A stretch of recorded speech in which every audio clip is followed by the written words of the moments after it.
코로나19 신규 환자가 이틀째 9만 명을 넘어서면서 또 역대 최다를 기록했습니다. 위중증 환자도 하루 만에 70명 넘게 늘어나면서 우려했던 위중증 환자 증가가 시작되는 모양새입니다.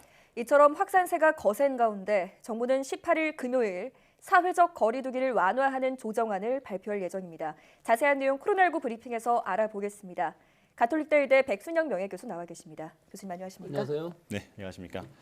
자, 지난주 5만 명이 적게 느껴질 정도로 확진자가 급증하고 있습니다. 이제는 10만 명을 바라보고 있는데요. 몇 주간 버블링 현상이 일어나고 있는데 이런 추세대로라면 다음 주에는 하루 20만 명이 나올 수도 있다라는 전망이 있습니다. 교수님께서는 어떻게 보십니까? 예, 이번 주 지금 9만 3천 명이니까 다음 주 수목에 2배로 늘어난다면 18만 6천 명 이렇게 20만 명에 가까워질 상황일 수가 있는데요. 네. 사실 좀 지난 거를 보면은 2주일 전에 비해서는 4.1배, 일주일 전에 비해서 지금 1.72배거든요. 예. 약간의 조짐은 보입니다. 그 증가 추세가 약간 둔화되는 느낌은 있지만 아직 네. 불확실성이 굉장히 크기는 한데요. 일단은 다음 주 정도 되면은 과연 얼마나 늘어날지 것이 이번 유행의 관건이라고 보이기는 합니다. 예. 다만 지금 말씀하신 것처럼 위중증 환자가 76명이나 늘어났는데 이것이 뭐 예상되었던 바이기는 하죠. 하지만 생각했던 것보다 그렇게 많은 상황은 아니라는 것이 일단은 위중증하고 사망자가 같이 나오는 상황인데 지금 네. 위중증 환자가 사망으로 가면서 이 두 개가 합이 거의 일정 부분 늘어나는 상황인데 사망자는 36명이었기 때문에 전체적으로 봤을 때 위중증 화율은 그다지 아직까지는 높지 않고 어느 정도 관리 가능한 수준 안에는 있다 이렇게 볼 수는 있겠습니다. 네. 위중증 환자의 증가 추세도 우려가 되지만 문제는 지금의 이런 확산세가 어느 정도까지 커질 것인가 하는 것일 텐데요. 국가수리과학연구소에서는 이렇게 예측을 했습니다.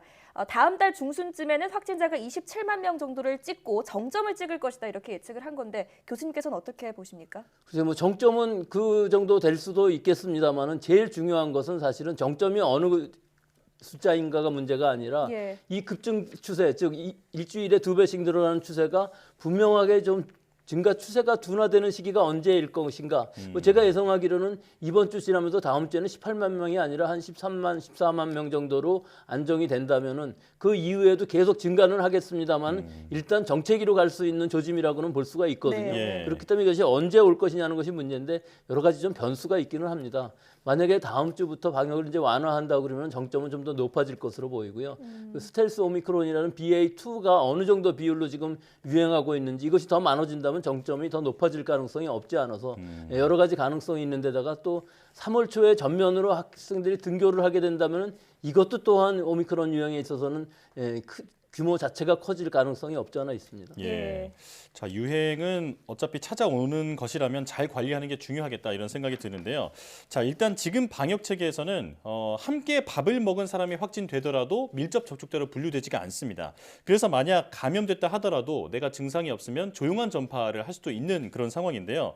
자, 이런 방역 체계에서 확산을 막기 위한 방법은 어떤 게 있을까요? 일단 이 유행을 막을 방법은 없을 것으로 보입니다. 네. 이 자가격리 면제인 것도 실제로는 3차 접종까지 맞았던가 2차 접종하고 2주에서부터 90일 사이 이 사이에 있는 분들만 자가격리 면제인데 실제로는 역학조사를 하지 않기 때문에 모든 사람들이 다 자진해서 검사를 받아봐야 되는 것이죠. 즉 예. 확진자가 생겼을 때 그분이 자기랑 접촉하신 분들한테 다 연락을 하셔서 그분들이 진단검사를 받음으로 해서 더 이상의 확산을 막는 것인데 사실 가정 내에서는 그것도 굉장히 어려운 부분들이 있습니다. 예. 하지만 가능한 한 빨리 진단검사를 받음으로 해서 더 이상의 유행을 막는 효과가 어느 정도 있을 것으로 보이고요.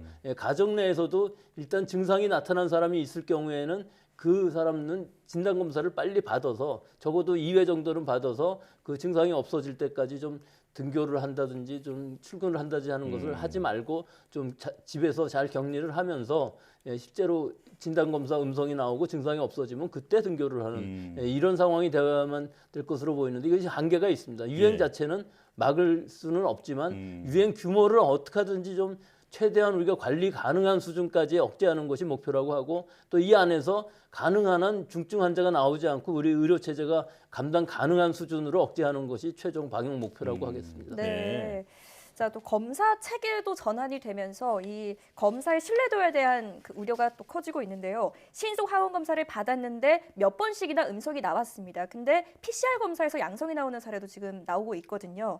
여전히 검사 정확도에 대한 우려가 큽니다. 이대로 괜찮을까요? 이게 사실 정확도라기보다는 민감도의 차이인데요. 네. 예, PCR 검사도 사실은 마찬가지입니다. 감염 초기에 PCR 음성이 나오다가도 자가격리 기간 중에 다시 양성이 나오는 가능성이 얼마든지 있는 거니까 네. 네. 신속 항원 검사라는 것은 이 원리상 적어도 한 1000배 정도 민감도가 떨어집니다. 그래서 그 1000배까지 올라가는 시간 한 하루 이틀 사흘 정도의 시간이 있어야만 양성이 나올 수가 있기 때문에 예. 일단 2번 정도 검사를 하시는 것이 좋을 것으로 보이고요. 네. 검사를 받았는데도 음성으로 나오는데도 계속 증상이 있다 그러면은 사실은 동네 병의원에 가셔갖고 전문가용 신속항원 검사를 받고 그래도 미심쩍으면은 의사소견서를 받아서 선별검사소에서 무료로 PCR 검사를 받는 게 지금으로서는 제일 정확한 방법이라고 하겠습니다. 예, 자가 검사를 하더라도 하루 정도의 시차를 두고 2번 정도는 해야 그래야 정확도를 높일 수 있다라는 말씀이신데요.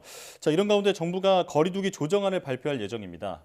지금 예상으로는 사적 모임 민원과 영업시간 제한 같은 그런 방역 규제를 조금 풀 것으로 예상이 되는데요. 자, 교수님께서는 지금 적절하다고 보십니까? 글쎄요, 어느 쪽으로 해도 좀 적절하지 않은 상황이죠. 방역 당국도 고심하고 있을 것으로 보입니다. 네. 지금 이렇게 9만 명 이상 나오는 상황, 즉 이렇게 직선으로 급증하고 있는 상황에서 과연 완화를 할 수 있느냐 하는 부분이죠. 완화를 한다고 하더라도 사실은 9시에서 10시 정도의 영업시간 제한 완화하고 모임 같은 경우도 6시에서 8시 정도로 푸는 것이기 때문에 실제 오미크론의 유행의 규모 자체를 얼마나 크게 늘릴지는 확실치는 않습니다. 예. 하지만 어느 쪽으로 결정을 하든 지금 상황이 오미크론의 유행이라는 것은 아직도 급증세에 있고 둔화 추세는 조짐만 보일 뿐이지 확실한 둔화 추세는 아니기 때문에 며칠만 더 있어도 적어도 다음 주 수목 정도만 보고서 결정을 해도 좋을 것인데 앞으로 2주를 결정을 해야 되기 때문에 어느 쪽으로 결정을 하든지 여러 가지 혼란은 있을 수밖에 없는 상황이지만 예. 실제로 완화를 한다고 할지라도 이 오미크론이 지금 어느 정도 억제가 되고 우리가 통제를 할 수 있어서 완화하는 것이 아니라는 걸 예. 국민들이 꼭 아셔야 될 것인 것이 지금 이 유행은 일단 많은 사람들이 감염이 되면서 천천히 완화가 되면서 이 규모도 줄어들어야 되는 것인데 지금 만약에 이 완화 규모가 너무 커지게 되면은 통제 불가능한 수치까지 가게 되면은 위중증 환자라든지 사망자 수가 사실은 우리가 생각할 수 없는 절대수가 나올 수가 있기 때문에 이런 부분들이 지금 불확실성이 아직 남아 있다고 볼 수가 있죠. 예. 네. 자, 교수님 그런데 그 방역 당국도 불가피한 측면이 있는 것으로 이해가 되기는 하는데요. 어려운 질문일 수 있지만 지금 상황에서 교수님의 개인적인 의견으로는 어떤 조치가 적절하다고 보십니까? 예, 뭐 완화는 불가피하다고 볼 수밖에 없습니다. 앞으로 2주라고 하지만 자영업자나 소상공인 입장에서 보면은 뭐 지금까지도 해왔는데 2주 더 한다고 해서 2주 만에 끝날 것이냐는 불안감도 있을 수 있는 네. 것이거든요. 그러니까 완화는 어느 정도 단계적으로 하되 네. 이 상황을 방역 당국에서는 잘 설명을 하셔서 이 상황이 지금 굉장히 위험한 상황이다 하는 좀 공포심은 분명히 우리 국민들한테 있어야 될 것으로 보입니다. 아, 예. 물론 이 오미크론이 지금 무서워서 그런 것이 아니라 불확실성이 많이 남아 있다는 것이죠. 예. 지금의 환자 발생 상황만 보면은 어느 정도 통제는 가능할 것으로 보이지만 이 확진자 수가 얼만큼이나 늘어날지는 아직까지는 알 수가 없는 상황이거든요. 네. 근데 해외 사례들을 보면은 뭐 20만, 30만 이렇게 영원히 늘어날 것은 아닌 것으로 분명히 보이고요.